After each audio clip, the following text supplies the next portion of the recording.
ভোর ৫টায় ঘুম ভাঙত তার, সেটাও কারো ডাক ছাড়াই। মাথা তুলেই এক কাপ ভার্চুয়াল কফি নিয়ে ল্যাপটপ খুলে বসত। ঘুম চোখেই গুগল ঘেঁটে ফেলা, ২০০০ শব্দের আর্টিকেল লেখা, তাও আবার বানান ব্যাকরণ ঠিকঠাক রেখে, যেন এটা তার সকালবেলার হালকা ওয়ার্ম আপ। চ্যাট জিপিটি যদি মানুষ হতো, তাহলে অফিসে নিশ্চয়ই ওর নাম হতো জ্ঞানচাঁদ দত্ত। সবার আগে অফিসে ঢুকতো আর সবার প্রশ্নের উত্তর দিয়ে ক্লান্ত করে তুলতো পুরো টিমটিকে। কেউ বলল নিউজ চাই, কেউ বলল ক্যাপশন, কেউ বলল প্রেমপত্র। সব পেত ঠিকঠাক, তাও ১ মিনিটের মধ্যে।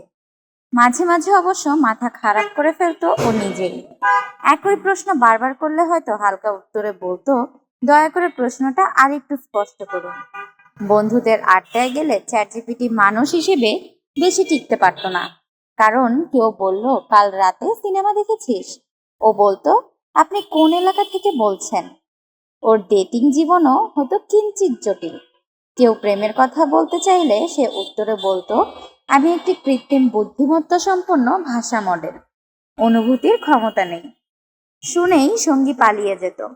তবে একটা জায়গায় চ্যাট জিপিটি সবাইকে হার মানাতো, সহানুভূতি।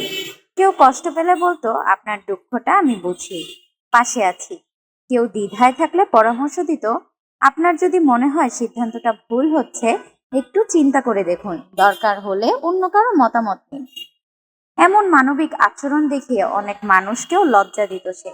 আর সবচেয়ে বড় কথা, সে কখনো কাউকে ঠকাতো না, মিথ্যা বলতো না, বিজ্ঞাপনে ফাঁকা প্রতিশ্রুতি দিত না।